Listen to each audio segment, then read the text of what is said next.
salita ng Panginoon.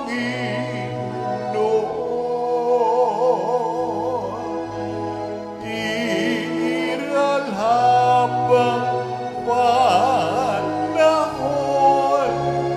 Alleluia,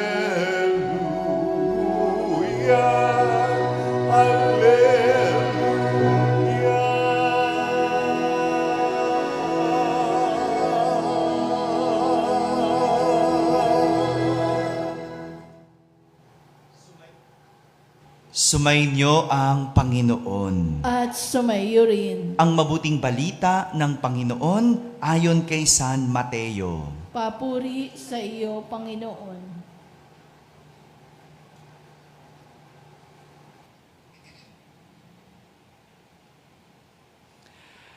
Noong panahong iyon, umuwi si Jesus sa kanyang bayan at nagturo sa kanilang sinagoga.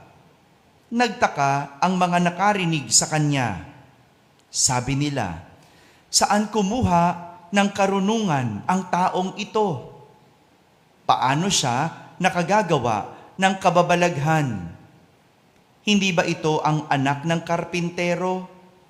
Hindi ba si Maria ang kanyang ina? At sina Santiago, Jose, Simon at Judas ang kanyang mga kapatid na lalaki? At dito nakatira ang kanyang mga kapatid na babae, hindi ba? Saan niya natutunan ang lahat ng ito?" At ayaw nilang kilanlin siya. Kaya't sinabi ni Jesus sa kanila, "Ang propeta ay iginagalang kahit saan, liban sa kanyang sariling bayan at sa kanyang sariling sambahayan." At dahil sa di nila pagsampalataya, hindi siya gumawa roon ng maraming kababalaghan. Mga kapatid, ang mabuting balita ng Panginoon. Pinupuri ka namin, Panginoong Jesucristo. Umupo ang lahat at makinig sa homilya. Magandang umaga po sa inyong lahat. Magandang umaga sa mga nasa barangay, mga nasa tahanan at nasa abroad na nagsisimba via online. Kasama kayo sa aming banal na pagdiriwang dito sa ating parokya. Pakitingnan nga yung katabi kung gising. Yan, gising pa, no? Maya-maya tutulog na yan, ha? Pag napipikit-pikit na yan at kapag nakikita mong gumaganyan, tusukin mo, ha? Kalabitin mo, sabi mo, uwi ka na, ha? Tuloy mo sa bahay ninyo, no? Sayang naman, nakaupo. Mahirap matulog nakaupo, di ba, Romel?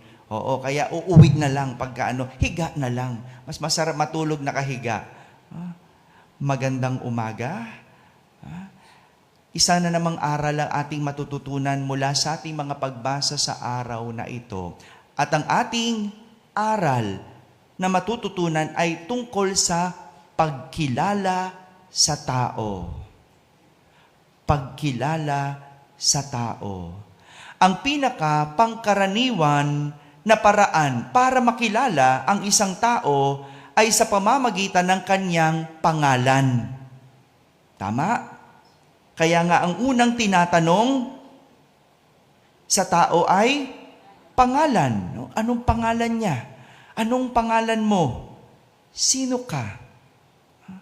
At matapos malaman ang pangalan, ang susunod na inaalam ay lugar na pinanggalingan o tinitirahan. Sa panahon ngayon, kahit lugar, nagkakaroon na ng ideya ang tao na makilala anong klaseng tao ang isang tao. Di ba? Lugar pa lang yan, no? Alam mo na agad, no? Lugar pa lang. Pag narinig mong taga-Kamba, anong pagkakilala mo, Romel? Wag mo na sabihin. Yan, nasabi na nga niya. No? Kaya mayroon ka ng ideya. No? Pag ang tao ay taga Makati, taga Alabang, iba napapasabi, sosyal. No? Bakit? Lahat ba ng nandun nakatira, sosyal? Hindi ko alam. Pero, ganun, di ba? Pangalan pa lang ng lugar, alam mo na. May ideya ka na kung sino ang tao na yon. Kaya nga si Jesus sa ating ebanghelyo, pinagtakhan ng mga tao dahil sa angking karunungan, gayong taga doon siya. Kapitbahay nila siya. Para bang may kinalaman ang lugar sa galing ng tao. Para bang may kinalaman ang galing ng tao sa kanyang pinanggalingan. Pero kakaibang pagkilala sa tao ang nais ituro sa atin ng ating mga pagbasa sa araw na ito. Hindi lang sa pamamagitan ng pangalan at hindi lang sa lugar na pinanggalingan. Gaya na lang ng naranasan ni Propeta Jeremias sa ating unang pagbasa. Hindi kinikilala si Propeta Jeremias ng mga tao sa templo. Kasama na ang mga saserdote at mga propeta. O, tingnan mo, no? Taong simbahan pa yun, ha? Taong simbahan pa, pero ayaw nilang kilalanin si Propeta Jeremias. Alam nyo, ito kasi nangyari. Matapos utusan si Propeta Jeremias ng Panginoon na mangaral, tumayo sa gitna at sabihing, pagsisihan na ninyo ang inyong mga kasalanan. Tumalikod sa mga nagagawang mali at magbago. Sa halip na pakinggan siya ng mga tao sa simbahan, tinangka pa siyang patayin. Tinangkapang patayin.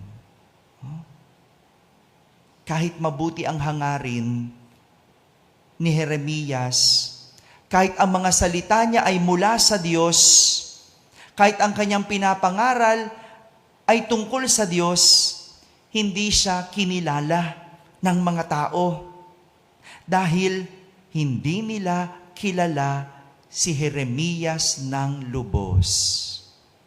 Hindi nila kilala ng lubos. Hindi nila tinanggap si Jeremias. Kaya kahit anong sabihin niya, dahil hindi siya kilala, ayaw nilang maniwala. Di ba ganyan ang tao? Kapag hindi mo kilala ng lubos, kahit anong sabihin mo, o kahit anong sabihin niya, di ba? Ayaw paniwalaan. Kahit pa taong simbahan, nako, maraming ganyan. Mas nakakakilabot pa. Taong simbahan, hindi marunong kumilala. Hello? May kilala ba kayo dito? Ha? Na ganyan, na kahit pinagsasabihan ka, no, ayaw mong maniwala. Ayaw mong paniwalaan. Bakit? Kasi hindi mo kilalang lubos ang tao. Ang nakakalungkot, mas naniniwala pa sa sabi-sabi. Pagdating sa chismis, pinaniniwalaan. Kahit hindi totoo. Ba't ganun? Hello? Ba't di kayo makaimik? Ha? Yun ang nakakatakot. No? Ayaw mo maniwala sa tao kasi hindi mo siya kilala. Okay? Valid yun. Kaya nga dapat kinikilala mo. Pero yung hindi mo kilalang tao, pero narinig mo ang chismis at pinaniwalaan mo, bakit yun kaya mong maniwala? Bakit yun kaya mong tanggapin? Hello? Kaya nga, nabubuo ang chismis kasi hindi kilala ang isang tao.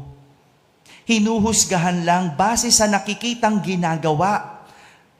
Porke kasama lang, porke sila-sila lang, porke nakita mo lang sa kanto, porke marami lang pera, no? Nabubuo ang masamang kwento.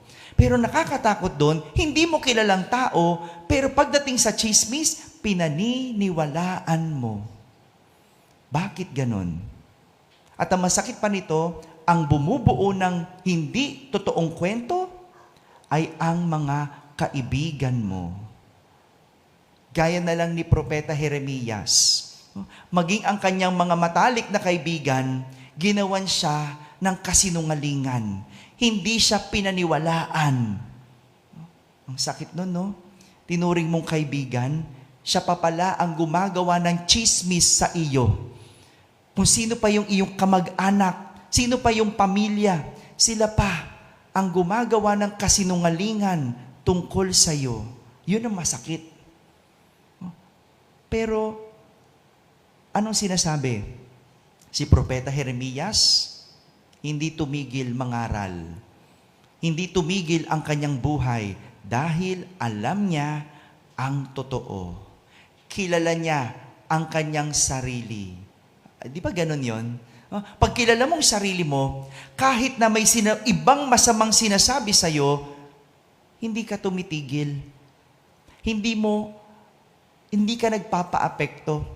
Kasi kilala mo ang sarili mo. Ayun ang problema sa tao. Madalas, kahit kilalang sarili, na panghihinaan ng loob. Dahil bakit? Mas nakikinig sa chismis. At kahit hindi totoo, di ba dapat kilala mong sarili mo, mas alam mong totoo, hindi ka dapat nagpapaapekto.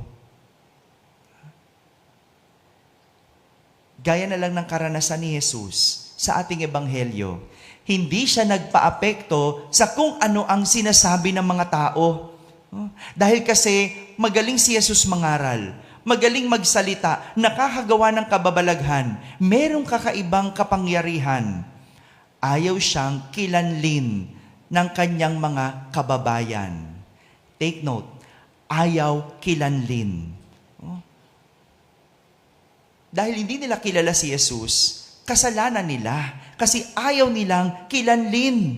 Nagpapakilala si Jesus. Pinapakita niya kung ano ang kanyang kaya.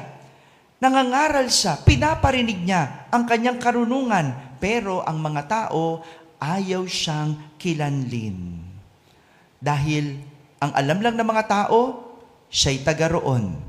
Ang alam lang nila, pangalan ng kanyang magulang, uri ng trabaho ng kanyang mga magulang, at ang kanyang mga kaibigan o kamag-anak. Dito pinapakita na ang babaw ng pagkilala ng mga tao kay Jesus. Nakilala lang nila si Jesus ayon sa pangalan, sa lugar at pamilyang kinabibilangan, pero hindi sa kakayanan at pananalitang may katotohanan at aral. Ito ang nais ituro sa atin ng mga pagbasa sa araw na ito. Ang makilala ang tao ayon sa salitang lumalabas sa kanyang bibig. Makilala ang tao sa salitang lumalabas sa kanyang bibig. Dito natin mas malalim na nakikilala ang tao. Hindi sa pangalan, hindi sa lugar, hindi sa magulang, kundi sa salitang lumalabas sa bibig. Kaya nga, di ba, kilala natin ang mga tsismoso sa parokya dahil sa salitang lumalabas sa bibig. Kilala mo ang taong palamura. Kilala mo ang taong masama magsalita. Kilala mo ang taong sinungaling dahil sa salitang lumalabas sa bibig. Sa pananalita, mas lumalalim ang pagkilala. Dahil sa mga salita, nakikita kung ang isang tao ay mabuti o masama. Kaya mag-ingat. Mag-ingat sa mga tinuturing na kaibigan, pakinggang mabuti ang lumalabas sa bibig. Mag-ingat sa mga taong kinikilala.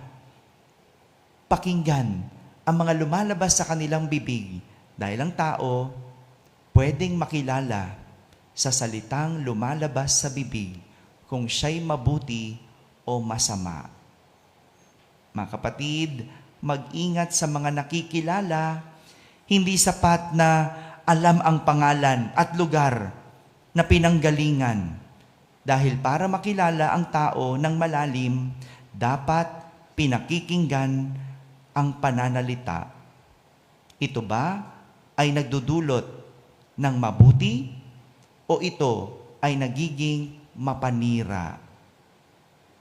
Amen? Amen.